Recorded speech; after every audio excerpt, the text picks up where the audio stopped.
Now you will learn the main secret of the Victorian era. Imagine London shrouded in gaslight and fog, a city where the clatter of horses' hooves on the pavement mingles with the rustle of silk dresses. It was a time of great prosperity for the British Empire, a time of balls, luxury, and incredible technological achievements. But behind the glittering facade lay another world, a world of shadows, where millions of people struggled daily for a piece of bread. This is a story of two cities in one, separated by an invisible wall. On one side, there were feasts where exotic delicacies were served on golden platters. On the other, there were hungry streets where dinner was not a guarantee, but a matter of luck. Watch the video to the end, and you will learn why a lump of sugar could cost more than human dignity, and how the appearance of a dress determined a woman's fate, condemning her either to boredom in a golden cage or to exhausting labor.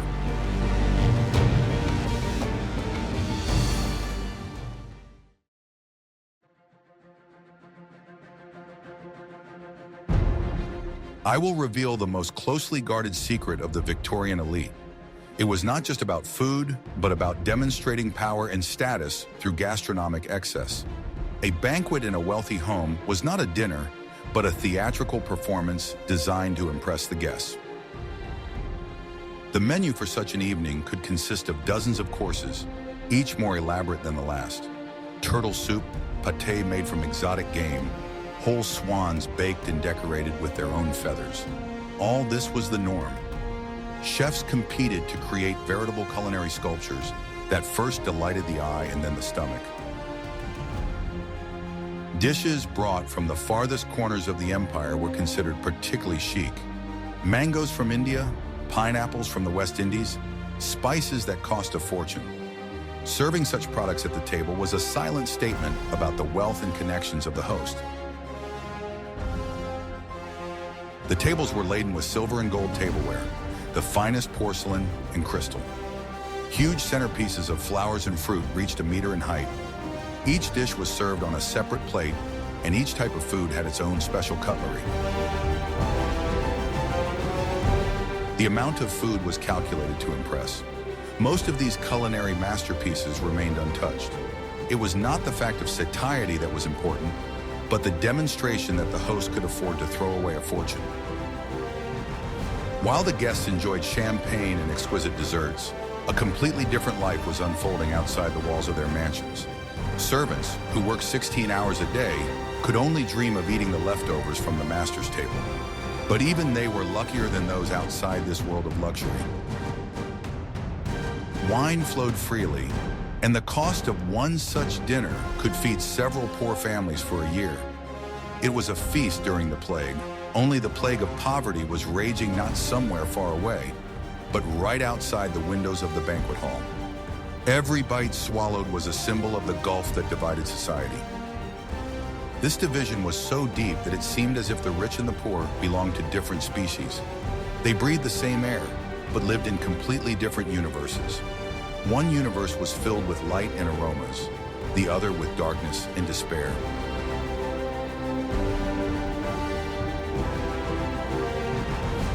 For the aristocracy, food was an art, entertainment, and a tool for social affirmation. For millions of their fellow citizens, it was their only thought, their only goal, and often an unattainable dream. This contrast was the main tragedy of the Victorian era.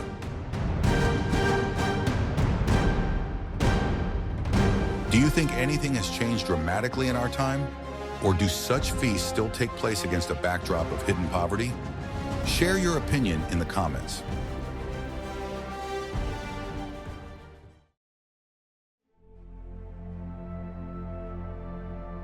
Are you ready to learn the truth about what those who were not invited to the banquet ate?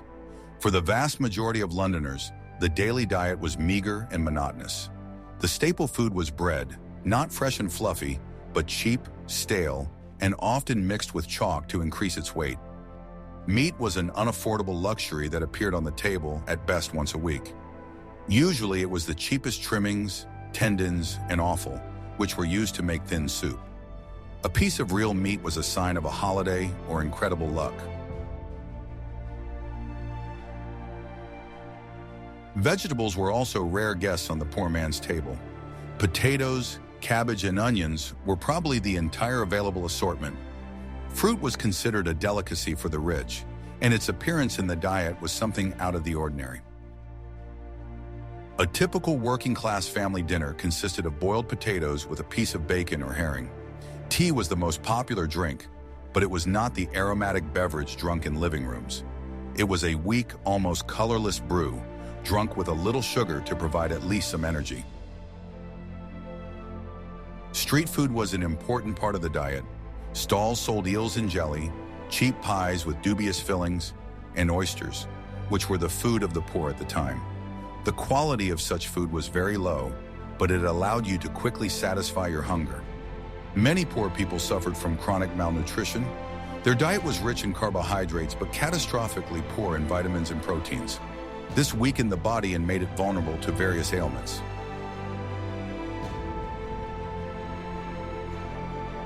A particular problem was the cleanliness of food and water.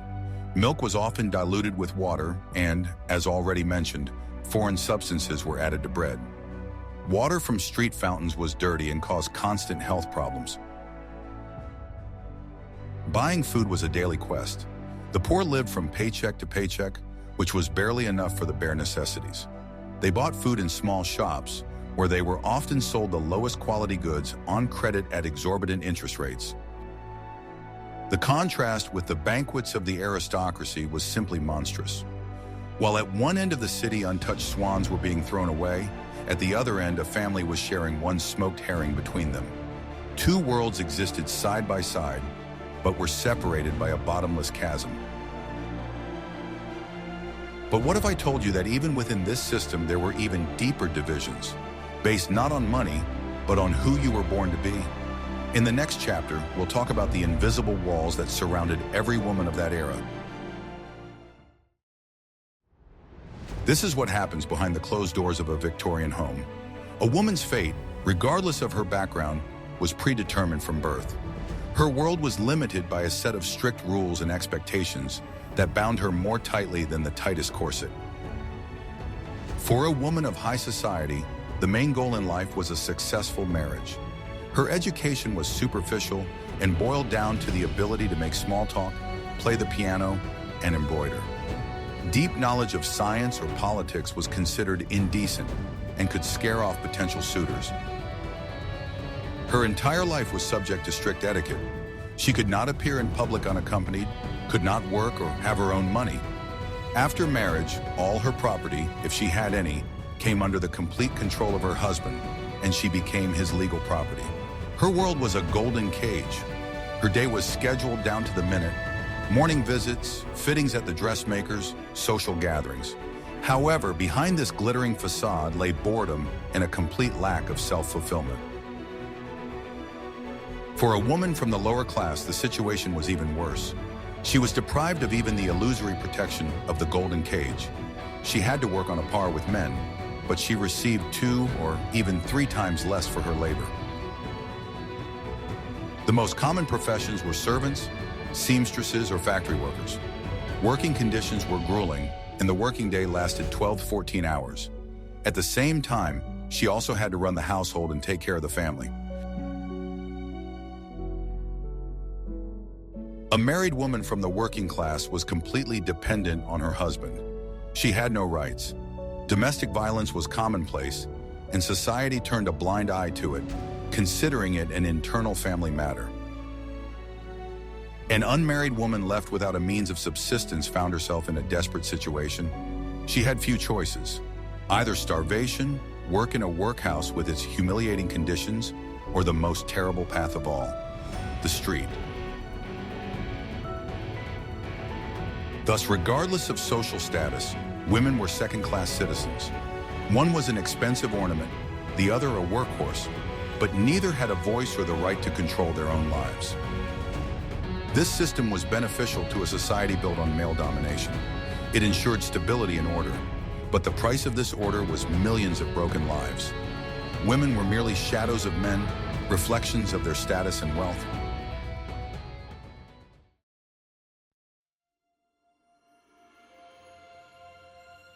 What if I showed you a time machine and we looked into the windows of Victorian houses? On one side of the street, we would see a stately mansion in the Belgravia neighborhood. Its white stone facade is decorated with stucco moldings, and crystal chandeliers are visible behind the huge windows. Inside, there are spacious rooms with high ceilings, silk-covered walls, and floors covered with expensive Persian rugs. The house has running water with hot water and even a primitive sewage system. It is an oasis of comfort and cleanliness in the middle of a noisy city. Each member of the family has their own room, or even several. There is a separate living room for receptions, a dining room, a library, and the master's study. A huge staff of servants maintains perfect order while remaining virtually invisible. Now let's move a few miles east to the Whitechapel area. Here the streets are narrow and dirty, and the houses are dreary brick boxes blackened by soot. Instead of the light of gas lamps, there is gloom and despair. Inside such a house, we will not find separate rooms. The entire building is occupied by so-called furnished rooms, which are rented by entire families. 10 or more people could huddle in one small room: parents, relatives, and simply lodgers. There are no amenities here whatsoever. Water is taken from a common tap on the street, and sewage is poured directly into the yard. There is practically no furniture in the rooms except for a few straw mattresses and a rough table. In winter, these dwellings were not heated, and the only source of heat was a weak flame in the fireplace, if there was money for coal. In summer, it was unbearably stuffy. Cramped conditions and unsanitary conditions were constant companions of life in the slums. The rent for such a room was exorbitantly high. The slum landlords ruthlessly squeezed every last penny out of their tenants. Any delay in payment meant immediate eviction onto the street.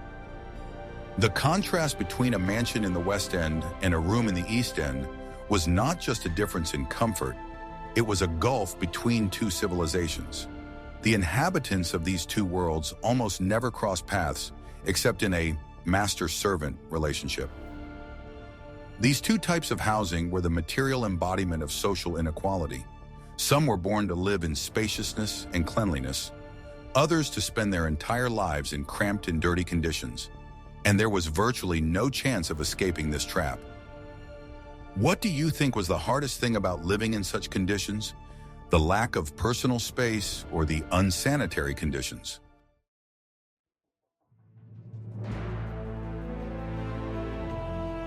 The world of work in Victorian London was as polarized as everything else.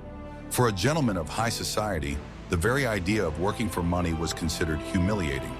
His main occupation was managing the family estate, investing, and participating in political life. Such a man's day consisted of visiting his club, where he read newspapers and discussed business with his peers. He might sit in Parliament, engage in charity work, or simply devote his time to his hobbies: hunting, horse racing, or collecting. His income was secured by the labor of hundreds of tenants and workers. His wife, as we already know, did not work either. Her main job was to manage the house and servants, as well as maintain social connections. She paid and received visits, hosted dinner parties and balls, which was an important part of maintaining the family status. For the poor, however, work was synonymous with life. No work meant hunger. Men worked in the docks, unloading ships, on construction sites, and in gas works. It was extremely hard physical labor, 12-14 hours a day for a pittance. Women and children worked in textile factories or in so-called piecework workshops. They sewed clothes, made matches, or boxes in cramped, stuffy rooms. Such work was monotonous, exhausting, and extremely harmful to health. There were no job guarantees. Workers could be fired at any time without explanation.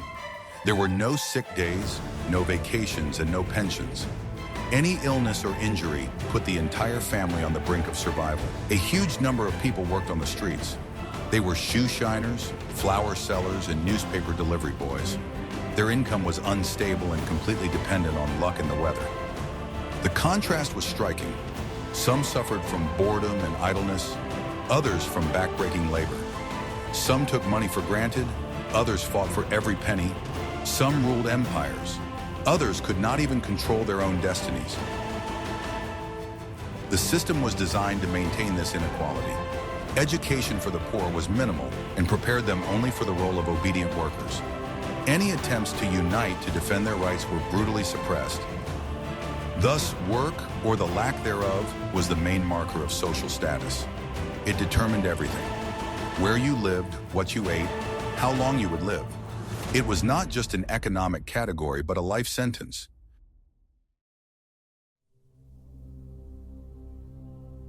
What if I told you that clothing in the Victorian era was not just a way to cover up, but a real social passport? With one glance at a person's dress or suit, you could unerringly determine their place in society. Fashion was another tool that emphasized the gap between rich and poor.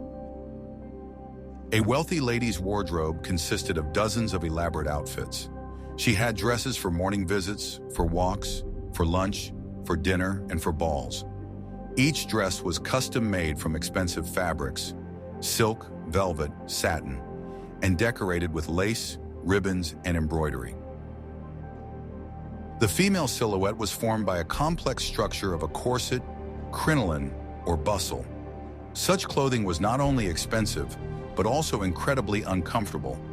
It restricted movement, made breathing difficult, and clearly demonstrated that its owner did not engage in any physical labor. A gentleman's suit was more austere, but no less expensive. A perfectly tailored frock coat, a snow-white shirt, a top hat, and gloves all spoke to his status. A man's wardrobe also included dozens of suits for different occasions. For the poor, clothing had only one function: to protect against the cold.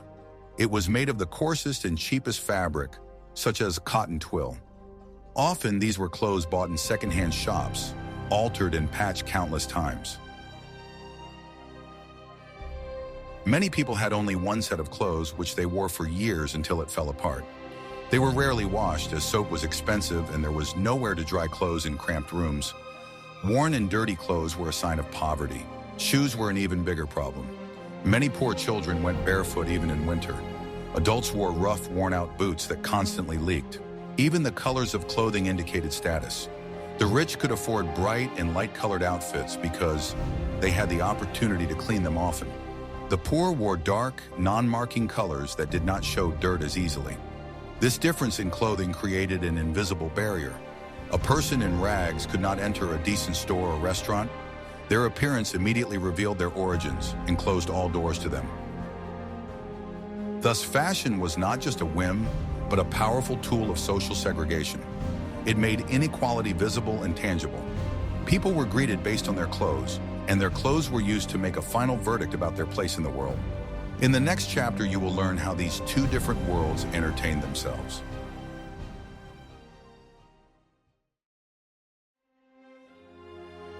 Leisure and entertainment in Victorian London were as much a reflection of social inequality as everything else. The way people spent their free time unmistakably indicated which class they belonged to. The world of entertainment was strictly divided into spheres of influence.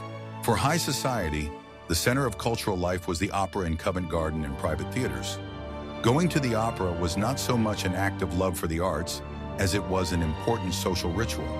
In the boxes, people discussed the latest news, made deals, and showed off their new outfits.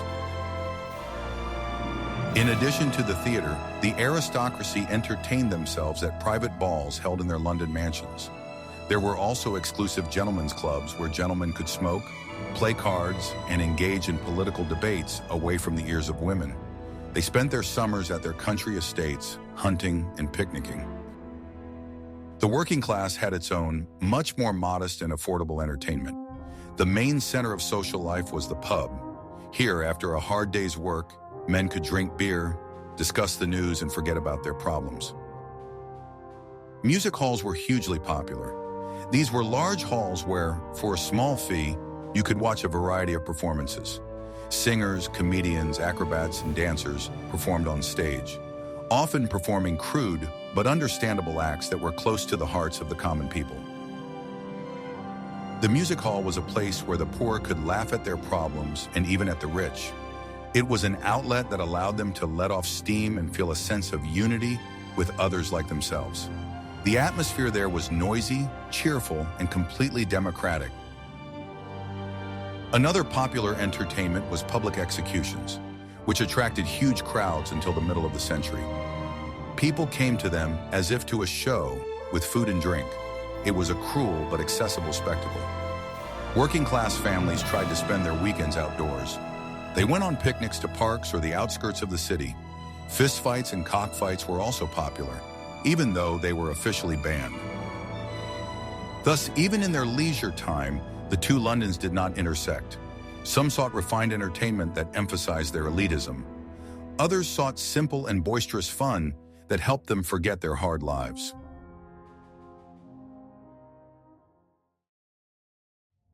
The Victorian era was a time of incredible technological progress. Steam engines, railways, and the telegraph. These inventions changed the world. However, it was mainly the wealthy classes who enjoyed the benefits of this new civilization. The construction of London's famous sewer system in the middle of the century was a huge step forward. This system helped to overcome terrible sanitary problems. But first and foremost, the new communications were brought to the wealthy areas of the West End. Slum dwellers continued to use dirty water from street taps for decades.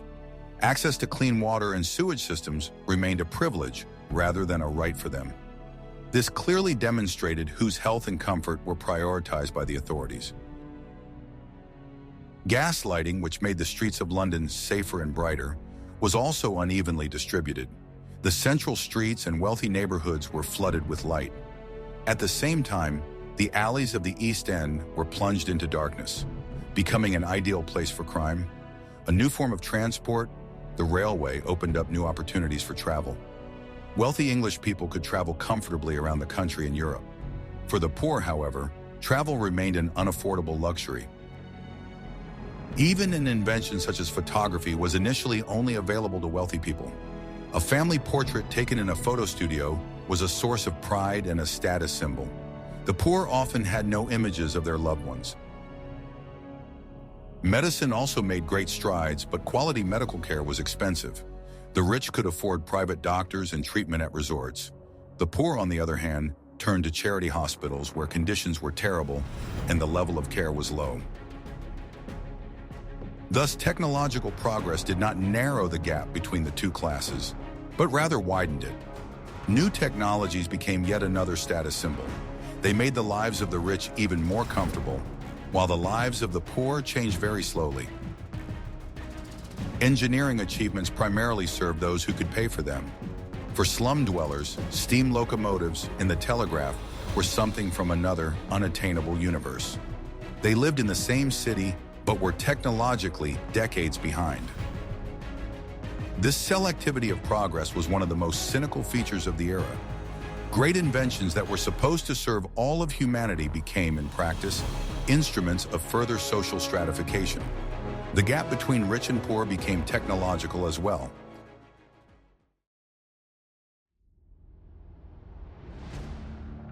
Faced with blatant poverty, Victorian society could not remain completely indifferent. However, its response was complex and contradictory. Charity was an important part of high society life, but it often served not so much to help as to assert oneself. Wealthy ladies considered it their duty to engage in philanthropy. They organized charity bazaars, collected donations for orphanages, and visited poor families. These activities were considered virtuous and appropriate for women of their circle. However, these activities were often motivated not so much by compassion as by a desire to strengthen their reputation. Charity was another way to demonstrate their status and piety. Aid was often accompanied by moralizing and attempts to impose their ideas of morality on the poor. There was a widespread belief in society that the poor could be divided into the deserving and the undeserving. Those who were considered deserving were those who had fallen on hard times through no fault of their own, such as widows or orphans. They were to be helped, albeit to a limited extent. All others were considered undeserving, those suspected of laziness, drunkenness, or unwillingness to work. Society treated them with contempt and suspicion. It was believed that helping such people only corrupted them and encouraged their vices. The main instrument of state assistance was workhouses. These were institutions with prison-like conditions, where people who had been left without means of subsistence ended up. Conditions in them were deliberately made unbearable in order to scare away anyone who could somehow feed themselves. Once in a workhouse, families were separated. Men, women, and children lived apart and saw each other very rarely. They had to perform hard and monotonous work in exchange for meager food and shelter. Thus, charity and state aid were a form of social control. Their goal was not to eradicate poverty, but to make it less visible and more manageable. The rich helped the poor just enough to keep them from rebelling. This system made poor people feel humiliated and dependent. They had to be grateful for every crumb they got from the rich folks' table. Sincere compassion and a real desire to change the system were super rare. The attitude toward poverty was a mixture of fear, disgust, and condescending patronage. The rich viewed the poor as foolish children who needed to be instructed and controlled. The idea that poverty could have systemic economic causes was practically never considered. The deepest divide between the two Londons was not economic, but psychological. The rich and the poor did not just live in different conditions. They thought differently. Their worldviews, values, and fears were shaped by completely different experiences. The Victorian elite sincerely believed in their divine right to wealth. They considered their prosperity to be a reward for their virtues, hard work, and high moral character. This ideology, reinforced by religion, completely justified the existing inequality. They perceived poverty not as a social problem, but as a moral failing. In their eyes, the poor were lazy, depraved, and incapable of self-control. Their poverty was the result of their own bad decisions, not an unfair economic system. This way of thinking allowed the rich to live in luxury without remorse. They did not feel responsible for what was happening. On the contrary, they saw themselves as pillars of society whose duty was to manage their less fortunate fellow citizens. The poor, however, lived in a completely different psychological reality. Their world was filled with constant fear. Fear of hunger, fear of losing their jobs, fear of ending up on the street. It was a life without confidence in the future. They developed a fatalistic view of life. They did not believe it was possible to change anything, as the whole system was against them. Their planning horizon was very short, to live until the next paycheck, until the next morning. At the same time, they had their own ideas about honor and dignity. They valued mutual aid and solidarity, which helped them survive. A neighbor might share his last piece of bread, knowing that tomorrow he might receive the same help. The poor's attitude toward the rich was a mixture of envy, hatred, and hidden admiration. They saw the glittering world of luxury but did not understand its laws. The aristocracy seemed to them to be creatures from another planet, whose life was like a fairy tale. These two worlds had virtually no common ground for dialogue. They spoke the same language, but they attached completely different meanings to words. The concepts of labor, honor, and future meant completely different things to an aristocrat and a dock worker. This psychological gap was perhaps the strongest barrier dividing Victorian society. It made any real understanding impossible, and it was the main reason why this system was able to exist for so long. We see that Victorian London was not just a city of contrasts, but a world built on systematic and legalized inequality. The glitz and glamour of one part of it was directly linked to the poverty and despair of another. These were two sides of the same coin, minted by the Industrial Revolution and imperial ambitions. The history of this era is a stark reminder of how easily society can turn a blind eye to the suffering of millions for the sake of the prosperity of a few. It is a lesson that, behind the facade of progress and order, profound human tragedy can lurk. Studying this past helps us better understand the problems and challenges we face today. Please suggest topics for future videos that you would like to see on our channel in the comments. Perhaps there is another era or phenomenon whose hidden side you would like to learn more about. And don't forget to subscribe so you don't miss new episodes.